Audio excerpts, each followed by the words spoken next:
ಒಂದು ದಿನ ನಾನು ಶಾಲೆಯಿಂದ ಹಿಂದಿರುಗಿದಾಗ ನನ್ನ ಚಿಕ್ಕಪ್ಪನ ಮಗ ನನ್ನ ತಾಯಿಯನ್ನು ಹೊಡೆಯುತ್ತಿರೋದನ್ನು ನಾನು ನೋಡಿದೆ. ಆಶ್ಚರ್ಯದ ಸಂಗತಿ ಅಂದರೆ, ಅವನು ಹೋದಾಗ ನಿನ್ನ ಚಿಕ್ಕಪ್ಪನ ಮಗ ನನಗೆ ಹೊಡೆದ ವಿಷಯ ಎಂದು ನನ್ನ ತಂದೆಗೆ ಹೇಳುವುದಿಲ್ಲ ಎಂದು ನನ್ನ ತಾಯಿ ನನ್ನ ಹತ್ರ ಪ್ರಮಾಣ ಮಾಡಿಸಿದರು. ನಂತರ ಇದು ಆಗಾಗ ಸಂಭವಿಸುತ್ತಿತ್ತು. ಈ ಘಟನೆಯ ಕಾರಣ ಏನು ಎಂದು ನನಗೆ ಅರ್ಥವಾಗಲಿಲ್ಲ. ಆವತ್ತು ಒಂದು ದಿನ ಮಧ್ಯರಾತ್ರಿ ನಾನು ಇದ್ದಕ್ಕಿದ್ದಂತೆ ಕಣ್ಣು ತೆರೆದು ನೋಡಿದಾಗ ನಮ್ಮ ತಾಯಿ ಈ ಭೂಮಿಯನ್ನು ಬಿಟ್ಟು ಹೋಗಿದ್ರು. ಆಗ ನಾನು ಮತ್ತು ನನ್ನ ತಂಗಿ ಇನ್ನೂ ಚಿಕ್ಕವರಾಗಿದ್ದೆವು. ನಮಗೆ ತುಂಬ ಆಘಾತವಾಗಿತ್ತು. ಸ್ವಲ್ಪ ಸಮಯದ ನಂತರ ನಮ್ಮನ್ನು ಆರೈಕೆ ಮಾಡುವುದಕ್ಕಾಗಿ ನಮ್ಮ ಅಪ್ಪ ನಮ್ಮ ಅಮ್ಮನ್ನ ದೂರ ಸಂಬಂಧಿಯೊಂದಿಗೆ ಮದುವೆಯಾಗ್ತಾರೆ. ನಮ್ಮ ಹೊಸ ತಾಯಿ ತುಂಬ ಒಳ್ಳೆಯವರಾಗಿದ್ದರು. ನಮ್ಮನ್ನು ಎಲ್ಲ ರೀತಿಯಲ್ಲೂ ತುಂಬ ಚೆನ್ನಾಗಿ ನೋಡಿಕೊಂಡ್ರು.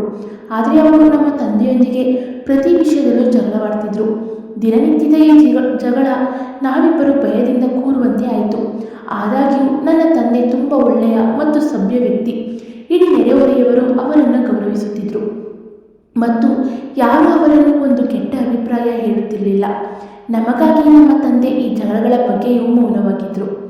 ಏಕೆಂದರೆ ತಾಯಿ ತನ್ನ ಗಂಡನೊಂದಿಗೆ ಜಗಳವಾಡುತ್ತಿದ್ಲು, ಆದರೆ ಅವಳು ಯಾವಾಗಲೂ ನಮ್ಮನ್ನು ಪ್ರೀತಿಯಿಂದ ನಡೆಸುತ್ತಿದ್ಲು. ನಮ್ಮ ನಿಜವಾದ ತಾಯಿಯ ಅನುಪಸ್ಥಿತಿಯನ್ನು ನಾವು ಅನುಭವಿಸದೆ ರೀತಿ ಅವರು ನಮ್ಮನ್ನು ನಿಜವಾದ ತಾಯಿಯಂತೆ ನೋಡಿಕೊಂಡರು.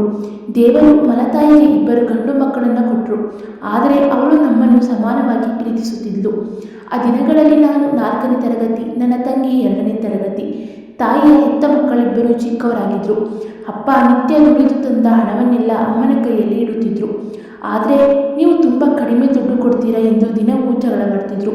ನೀವು ಕಡಿಮೆ ಸಂಪಾದಿಸೋದ್ರಿಂದ ನಾವು ಮನೆ ಖರ್ಚುಗಳನ್ನು ಸರಿಯಾಗಿ ನಿರ್ವಹಿಸಲು ಸಾಧ್ಯವಾಗ್ತಿಲ್ಲ. ನನ್ನ ತಂದೆ ಖಂಡಿತವಾಗಿಯೂ ಬಡವರಾಗಿದ್ದರು, ಆದರೆ ಅವರು ನಮ್ಮನ್ನು ತುಂಬ ಪ್ರೀತಿಸುತ್ತಿದ್ದರು. ಅವರು ಯಾವತ್ತೂ ಬರಿಗೈಯಲ್ಲಿ ಮನೆಗೆ ಬರಲೇ ಇಲ್ಲ. ಅವರು ಸಂಜೆ ಮನೆಗೆ ಹಿಂದಿರಿದಾಗಲೆಲ್ಲ ಅವರ ಕೈಯಲ್ಲಿ ನಮಗೆ ತಿಂಡಿ ಮತ್ತು ಪಾನೀಯಗಳು ಇರುತ್ತಿದ್ದವು. ಜೇಬಿನಲ್ಲಿ ಹಣವಿಲ್ಲದಿದ್ದರೆ ಯಾರೆಲ್ಲೋ ಸಾಲ ಮಾಡಿ ನಮಗೆ ಏನಾದರೂ ತರುತ್ತಿದ್ರು. ಅವರು ಮನೆಗೆ ಬರುತ್ತಿದ್ದಂತೆ ನಾವು ಕುಣಿದು ಕುಪ್ಪಳಿಸುತ್ತಿದ್ದವು. ಸ್ವಲ್ಪ ಸಮಯದ ನಂತರ ನಮ್ಮ ಚಿಕ್ಕಮ್ಮ ಕೂಡ ತೀರಿಕೊಂಡ್ರು. ನಮ್ಮ ಚಿಕ್ಕಪ್ಪನ ಒಬ್ಬನೇ ಒಬ್ಬ ಮಗ ವಿದೇಶದಲ್ಲಿ ನೆಲೆಸಿದ್ದ. ಇದರಿಂದ ಚಿಕ್ಕಪ್ಪನಿಗೆ ಅಡುಗೆ ಮಾಡಿಕೊಡಲು ಯಾರೂ ಇರಲಿಲ್ಲ. ಆದ್ದರಿಂದ ತಂದೆ ತನ್ನ ತಮ್ಮ ಮನೆಯಲ್ಲಿ ಒಬ್ಬಟ್ಟಿಯಾಗಿರಬಾರ್ದು ಎಂದು ಹಳ್ಳಿಯಿಂದ ಅವರನ್ನು ನಮ್ಮ ಮನೆಗೆ ಕರೆತಂದರು. ಅವರ ಒಬ್ಬನೇ ಮಗ ಅಕ್ರಮವಾಗಿ ಹಣ ಸಂಪಾದಿಸಲು ವಿದೇಶಕ್ಕೆ ಹೋಗಿದ್ದನು, ಆದರೆ ಅಲ್ಲಿ ಸಿಕ್ಕಿಬಿದ್ದು ಜೈಲು ಸೇರಿದ್ದನು. ಇದೇ ಕಾರಣಕ್ಕೆ ಚಿಕ್ಕಪ್ಪ ತುಂಬ ದುಃಖಿಸುತ್ತಿದ್ದರು. ಅವರು ಮೊದಲಿನಿಂದಲೂ ನಮ್ಮನ್ನು ತುಂಬ ಪ್ರೀತಿಸುತ್ತಿದ್ದರು. ಆದ್ದರಿಂದ ಅವರು ನಮ್ಮ ಮನೆಗೆ ಬಂದಿದ್ದರಿಂದ ನಮಗೆ ತುಂಬ ಸಂತೋಷವಾಯಿತು.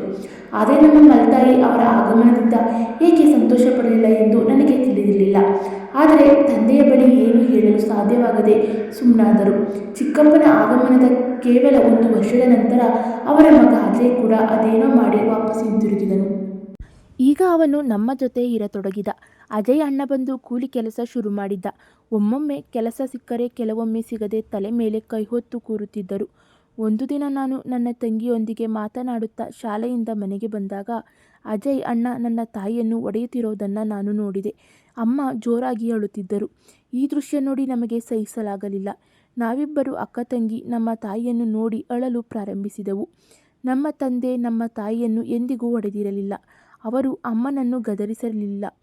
ಆದ್ದರಿಂದ ಅಜಯ್ ಅಣ್ಣ ನಮ್ಮ ತಾಯಿಯನ್ನು ಈ ರೀತಿ ಹೊಡೆಯುವುದು ನಮಗೆ ಅಸಾಮಾನ್ಯ ಘಟನೆಯಾಗಿತ್ತು. ನಾವು ಇಬ್ಬರು ಬೊಬ್ಬೆ ಹೊಡೆಯೋಕೆ ಶುರು ಮಾಡಿದೆವು. ಇದರಿಂದ ಅಜಯ್ ಅಣ್ಣ ಮನೆಯಿಂದ ಹೊರಟು ಹೋದರು. ಆದರೆ ನಮ್ಮ ತಾಯಿ ಚಿಕ್ಕಪ್ಪನ ಮುಂದೆ ಕೈ ಜೋಡಿಸಿದರು. ಅಣ್ಣ, ದೇವರ ನೆನೆದು ನನ್ನ ಪ್ರಾಣ ನಿನ್ನ ಕೈಯಲ್ಲಿದೆ. ಕಮಲೇಶನಿಗೆ ಏನು ಹೇಳಬೇಡ.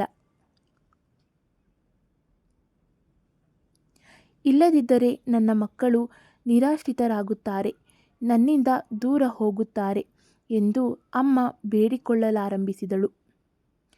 ಚಿಕ್ಕಪ್ಪನು ತುಂಬ ಕೋಪಗೊಂಡಿದ್ದನು. ನಾವು ನೋಡಿದ್ದೆವು. ಈ ಬಾರಿ ಕ್ಷಮಿಸುತ್ತೇನೆ, ಆದರೆ ಮುಂದೆ ಯಾವತ್ತೂ ಈ ರೀತಿ ಮಾಡಬಾರದು ಎಂದರು. ಆದರೆ ಅಜಯ್ನನ್ನು ನಿಭಾಯಿಸಲು ಆಗುತ್ತಿಲ್ಲ. ಅವನದ್ದು ಬಿಸಿ ರಕ್ತ. ಅವನು ಏನು ಮಾಡುತ್ತಾನೆ ಎಂದು ಹೇಳೋಕೆ ಸಾಧ್ಯವಿಲ್ಲ. ಮುಂದೆ ಯಾವುದೇ ತಪ್ಪು ಆಗಬಾರದು ಎಂದು ಚಿಕ್ಕಪ್ಪ ಹೇಳಿದರು. ಚಿಕ್ಕಪ್ಪ ಮತ್ತು ಅಮ್ಮನ ಈ ಮಾತುಗಳು ನಮ್ಮ ತಿಳುವಳಿಕೆಯನ್ನು ಮೀರಿವೆ. ನನ್ನ ಮನಸ್ಸಿನಲ್ಲಿ ಅಮ್ಮ ಆಗಾಗ ಆಹಾರಕ್ಕೆ ಉಪ್ಪನ್ನು ಜಾಸ್ತಿ ಸೇರಿಸುತ್ತಿದ್ದರು. ಆದರೆ ಚಿಕ್ಕಪ್ಪನಿಗೆ ರಕ್ತದೊತ್ತಡ ಸಮಸ್ಯೆ ಇತ್ತು. ಈ ಕಾರಣದಿಂದಾಗಿ ಚಿಕ್ಕಪ್ಪ ಮತ್ತು ಅಜಯ್ ಅಣ್ಣ ಅಮ್ಮನಿಗೆ ಆಹಾರದಲ್ಲಿ ಉಪ್ಪು ಮತ್ತು ಮೆಣಸಿನಕಾಯಿಯನ್ನು ತುಂಬ ಕಡಿಮೆ ಮಾಡಲು ಹೇಳುತ್ತಿದ್ದರು. ಬೇಕಿದ್ರೆ ನಾವೇ ಅದನ್ನು ನಂತರ ಸೇರಿಸುತ್ತೇವೆ ಎಂದು ಹೇಳಿದರು. ಅದು ಒಂದು ಮಾತ್ರ ಅರ್ಥವಾಗಿತ್ತು. ಇವತ್ತು ಕೂಡ ಅಮ್ಮ ಊಟದಲ್ಲಿ ಉಪ್ಪನ್ನು ಜಾಸ್ತಿ ಮಾಡಿರಬೇಕು. ಬಹುಶಃ ಅದಕ್ಕೆ ಅಜಯ್ ಅಣ್ಣನಿಗೆ ಸಿಟ್ಟು ಬಂದಿದ್ದು ಚಿಕ್ಕಪ್ಪ ಅಮ್ಮನಿಗೆ ಇನ್ಮುಂದೆ ಹುಷಾರಾಗಿ ಅಡುಗೆ ಮಾಡು ಎಂದು ಹೇಳುತ್ತಿರಬೇಕು ಎಂದು ಅಂದ್ಕೊಂಡಿದ್ದೆ. ನಾವು ಅಳುವುದನ್ನು ನೋಡಿದ ಅಮ್ಮ ನಾನು ದೊಡ್ಡೋಳಾಗಿದ್ದರಿಂದ ನನ್ನನ್ನು ಮಕ್ಕಳನ್ನು ಪ್ರೀತಿಯಿಂದ ಬಾಯಿ ಮುಚ್ಚಿಸಿದರು. ರಾಶಿ, ನನ್ನ ಮಗು ಅಜಯ್ ಅಣ್ಣ ನನಗೆ ಹೊಡೆದಿದ್ದಾನೆಂದು ನಿಮ್ಮ ತಂದೆಗೆ ಹೇಳಬೇಡ.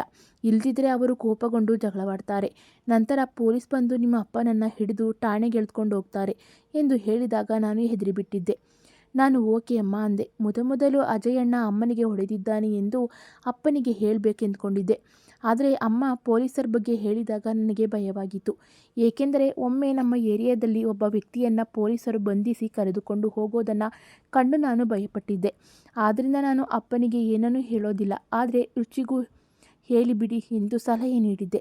ಅಮ್ಮ ಹಣ ಕೊಟ್ಟು ತಿನ್ನಲು ಬಿಸ್ಕೆಟ್ ಕೂಡ ಕೊಟ್ಟು ನಮ್ಮನ್ನು ಸೈಲೆಂಟ್ ಮಾಡಿದರು. ಅಜಯ್ ಅಣ್ಣನಿಗೆ ಕೆಲಸ ಸಿಕ್ಕಿ ಕೆಲವು ದಿನಗಳು ಕಳೆದವು. ರಾತ್ರಿ ಕಾವಲುಗಾರನಾಗಿ ಕಂಪನಿಯೊಂದಕ್ಕೆ ಸೇರಿಕೊಂಡ. ಅಲ್ಲಿ ಸಂಬಳ ಚೆನ್ನಾಗಿತ್ತು. 2 ತಿಂಗಳ ನಂತರ ಅಜಯ್ ಅಣ್ಣ ನಮ್ಮ ಅಪ್ಪನನ್ನು ಅಲ್ಲೇ ಕಾವಲು ಕಾಯುವ ಕೆಲಸಕ್ಕೆ ಸೇರಿಸಿದ್ದ. ಈಗ ತಂದೆ ಮತ್ತು ಅಜಯ್ ಅಣ್ಣ ಸಂಜೆ ಕಾವಲುಗಾರರಾಗಿ ಹೋಗುತ್ತಿದ್ದರು. ನಾವು ಮತ್ತು ಚಿಕ್ಕಪ್ಪ ಮಾತ್ರ ಮನೆಯಲ್ಲೇ ಇರ್ತಿದ್ವಿ. ಅದೊಂದಿನ ಅಮ್ಮ ರಾಶಿ ಹತ್ರ ಹೇಳಿದರು, ನೀನು ನಿನ್ನ ತಂಗಿ ಇಬ್ಬರು ತಮ್ಮಂದಿರನ್ನು ಅಜ್ಜನ ಮನೆಗೆ ಕರ್ಸ್ಕೊಂಡು ಹೋಗಿ. ಇವತ್ತು ಮನೆಯಲ್ಲಿ ಇಟ್ಟು ಇಲ್ಲ. ಸಂಜೆ ತನಕ ನೀವೆಲ್ಲ ಅಲ್ಲೇ ಇರಿ. ನಿಮ್ಮ ಚಿಕ್ಕಪ್ಪನು ಊರಿಗೆ ಹೋಗಿದ್ದಾರೆ. ಹಾಗಾಗಿ ನೀವೆಲ್ಲ ಅಲ್ಲೇ ಊಟ ಮಾಡಿ ಸಂಜೆ ಅಜ್ಜನಲ್ಲಿ ಸ್ವಲ್ಪ ಹಣ ತಗೊಂಡು ವಾಪಸ್ ಬನ್ನಿ. ಅವರು ಸ್ವಲ್ಪ ನಿದ್ರೆ ಮಾಡಲು ಎಲ್ಲೋ ಮಲಗಲು ಹೋಗಿದ್ದಾರೆ. ಹಗಲಿನಲ್ಲಿ ನೀವು ಮನೆಯಲ್ಲಿ ಗಲಾಟೆ ಮಾಡುತ್ತೀರಿ.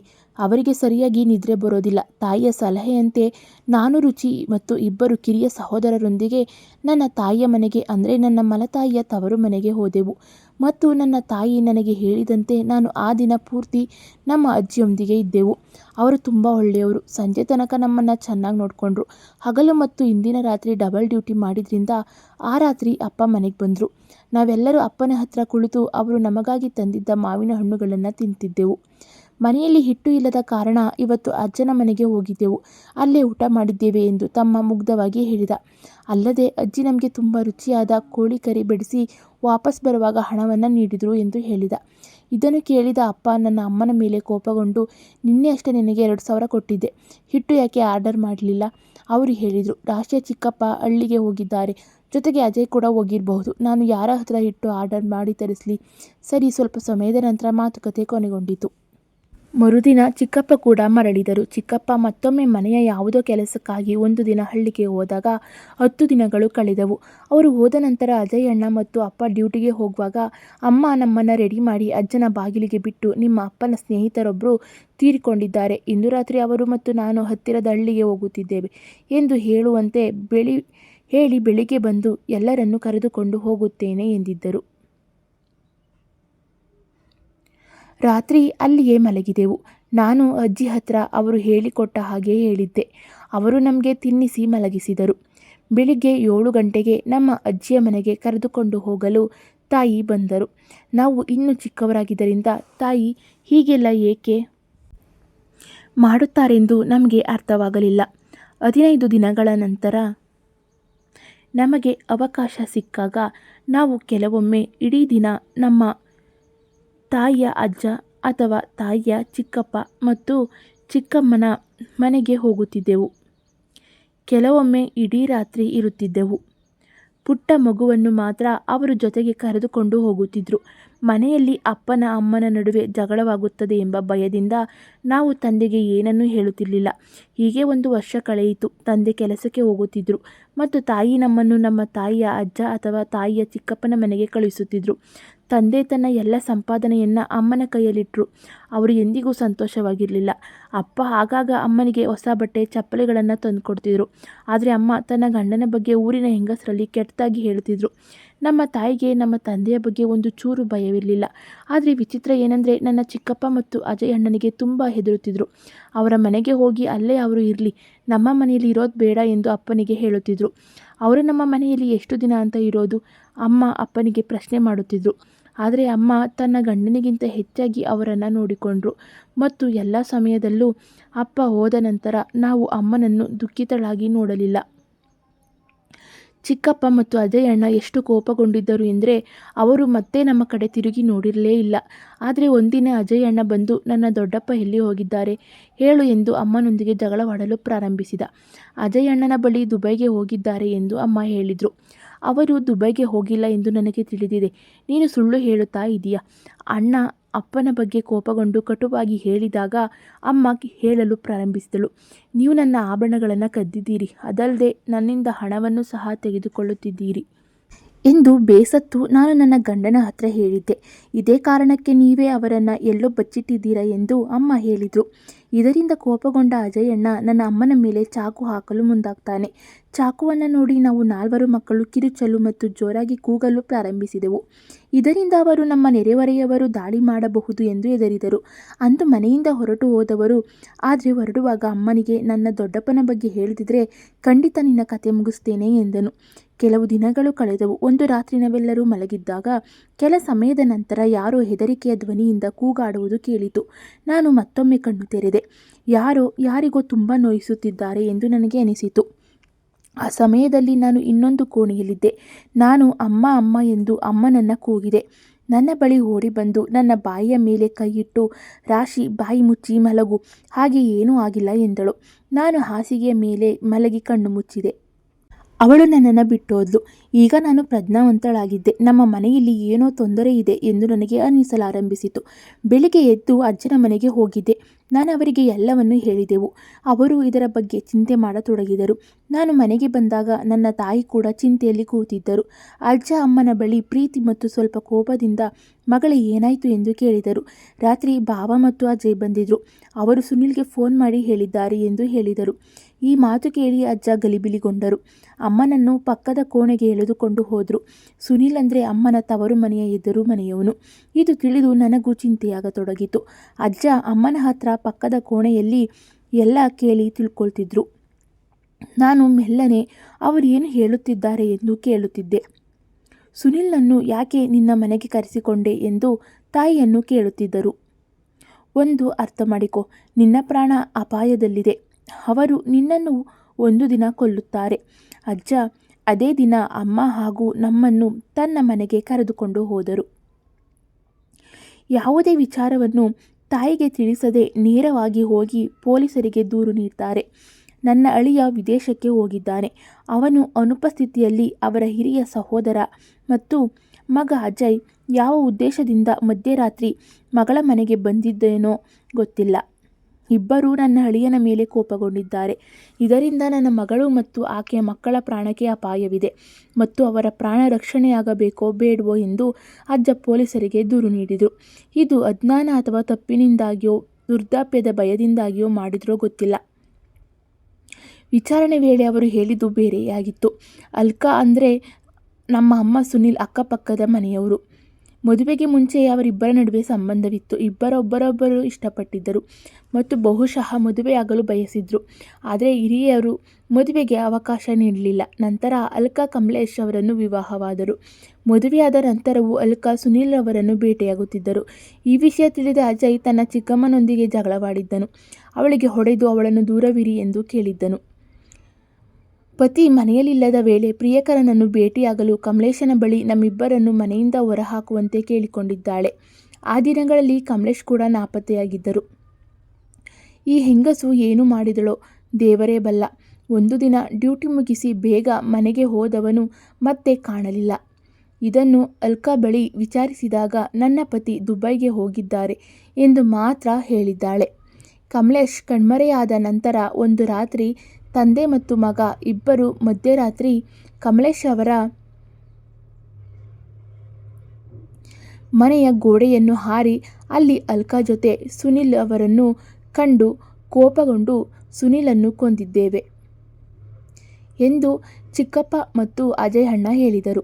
ಅವರು ಅವನ ಕತ್ತು ಹಿಸುಕಿ ಕೊಂದರು ಮತ್ತು ಸುನಿಲ್ ದೇಹವನ್ನು ಅಂಗಳದಲ್ಲಿಯೇ ಉಳಿದರು. ನಾವು ನಮ್ಮ ಅಪರಾಧವನ್ನು ಒಪ್ಪಿಕೊಳ್ಳುತ್ತೇವೆ. ಈಗ ಈ ಮಹಿಳೆಗೆ ಅವಳ ಪತಿಯಲ್ಲಿದ್ದಾನೆ ಎಂದು ಕೇಳಿ ಎಂದು ಮನವಿ ಮಾಡಿದ್ದರು. ಪೊಲೀಸರು ಅಜ್ಜನ ಮನೆಗೆ ಬಂದು ನನ್ನ ತಾಯಿಯನ್ನು ಬಂಧಿಸಿ ವಿಚಾರಣೆಗೆ ಕರೆದೊಯ್ದರು. ಆಗ ನನ್ನ ತಾಯಿ ಸುನಿಲ್ ಜೊತೆ ಸೇರಿ ಒಂದು ರಾತ್ರಿ ತಂದೆಯನ್ನು ಕತ್ತು ಹಿಸುಕಿ ಕೊಲೆ ಮಾಡಿ ಅಂಗಳದಲ್ಲಿ ಗುಂಡಿ ತೋಡಿ ಶವವನ್ನು ಹೂತು ಹಾಕಿದ್ದು. ನಂತರ ಕಮಲೇಶ್ ದುಬೈಗೆ ಹಣ ಸಾಧಿಸಲು ಹೋಗಿದ್ದಾನೆ ಎಂಬ ಸುದ್ದಿ ಹಬ್ಬಿಸಿರುವುದು ಬೆಳಕಿಗೆ ಬರುತ್ತೆ. ಚಿಕ್ಕಪ್ಪ ಮತ್ತು ಅಜಯಣ್ಣ ಅವರ ದೊಡ್ಡಪ್ಪನಿಗೆ ಏನಾದರೂ ಸಂಭವಿಸಿದೆ ಎಂದು ಅನುಮಾನಿಸಿದರು. ಅದಕ್ಕಾಗಿ ಅವರು ಒಂದು ರಾತ್ರಿ ನಮ್ಮ ಮನೆಗೆ ಬಂದು ಸುನಿಲನ್ನು ನೋಡಿದರು ಮತ್ತು ಅವರು ಸುನಿಲ್ಗೆ ಅದೇ ಗತಿ ಕಾಣಿಸಿದ್ದರು. ಪೊಲೀಸರು ಅಂಗಳವನ್ನು ಅಗೆದಾಗ ಇಬ್ಬರ ಅವಶೇಷಗಳು ಪತ್ತೆಯಾಗಿವೆ. ಪ್ರಕರಣ ದಾಖಲಾಗಿತ್ತು. ಮಗಳನ್ನು ಉಳಿಸುವ ಯತ್ನದಲ್ಲಿ ಅಜ್ಜ ಅತ್ಯಂತ ದುಬಾರಿ ವಕೀಲರನ್ನು ನೇಮಿಸಿ ತನ್ನ ಮನೆಯನ್ನು ಮಾರಿ ಸಾಕಷ್ಟು ಹಣ ಖರ್ಚು ಮಾಡಿದರು. ಮಗಳನ್ನು ಉಳಿಸಲಾಗಲಿಲ್ಲ. ನಮ್ಮ ಮಲತಾಯಿಗೆ ಜೀವಾವಧಿ ಶಿಕ್ಷೆ ವಿಧಿಸಲಾಯಿತು. ಚಿಕ್ಕಪ್ಪ ಮತ್ತು ಅವರ ಮಗನಿಗೂ 7 ವರ್ಷಗಳ ಶಿಕ್ಷೆ ವಿಧಿಸಲಾಯಿತು. ಈ ರೀತಿಯಾಗಿ ಬಹಳ ದಿನಗಳಿಂದ ನನ್ನೊಳಗೆ ಉಸಿರುಗಟ್ಟುವಿಕೆ ಮತ್ತು ಭಯ ಉತ್ಪಾದನೆಗೆ ಕಾರಣವಾಗಿದ್ದ ರಹಸ್ಯವು ಅಂತ್ಯ ಭಯಾನಕ ರೂಪದಲ್ಲಿ ಬಹಿರಂಗವಾಯಿತು. ಇದು ನನ್ನ ಮನಸ್ಸನ್ನು ಘಾಸಿಗೊಳಿಸಿತು. ಇದು ನಾನು ಎಂದಿಗೂ ಮರೆಯಲಾಗದ ದುಃಖವಾಗಿತ್ತು. ಇದಾದ ನಂತರ ನಮ್ಮ ಬದುಕಿನ ಹಗಲು ರಾತ್ರಿಗಳು ಹೇಗೆ ಕಳೆದವು, ದೊಡ್ಡವರಾಗುವವರೆಗೂ ಏನಾಯಿತು ಎಂಬುದು ಬೇರೆಯದೇ ದುಃಖದ ಕತೆ. ಪೋಷಕರಿಲ್ಲದ ಮಕ್ಕಳಿಗೆ ಏನಾಗುತ್ತದೆ ಎಂಬುದು ಎಲ್ಲರಿಗೂ ತಿಳಿದಿದೆ.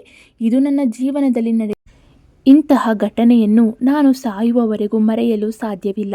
ಹಾಗಾದರೆ ಸ್ನೇಹಿತರೆ, ಈ ಕಥೆಯ ಬಗ್ಗೆ ನಿಮ್ಮ ಅಭಿಪ್ರಾಯವೇನು? ಕಮೆಂಟ್ ಬಾಕ್ಸ್ನಲ್ಲಿ ತಿಳಿಸಿ. ಮತ್ತು ನಮ್ಮ ಇಂದಿನ ಕಥೆ ನಿಮಗೆ ಇಷ್ಟವಾಗಿದ್ದಲ್ಲಿ ದಯವಿಟ್ಟು ಲೈಕ್, ಶೇರ್ ಆ್ಯಂಡ್ ಕಮೆಂಟ್ ಮಾಡಿ. ಸಬ್ಸ್ಕ್ರೈಬ್ ಮಾಡಿ. ಧನ್ಯವಾದಗಳು.